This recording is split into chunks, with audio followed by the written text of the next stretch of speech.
আবারও বাড়ল বিশ্বের তেলের দাম। ইসরায়েল ইরানের ব্যালিস্টিক ক্ষেপণাস্ত্র হামলার পর তেলের দাম বেড়েছে।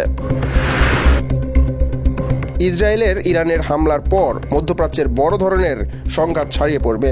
এতে তেল সরবরাহ ব্যাহত হতে পারে। ব্রেন্ট ক্রুড তেলকে আন্তর্জাতিকভাবে তেলের দাম মূল্যায়নের ক্ষেত্রে গুরুত্বপূর্ণ মাপকাঠি বলে বিবেচনা করা হয়। ব্রেন্ট ক্রুডের দাম 1% বেশি বেড়ে গেলে ব্যারেল প্রতি $74.40 দাঁড়িয়েছে। বাণিজ্য চলাকালে তেলের দাম 5% বেশি বাড়তে দেখা গেছে।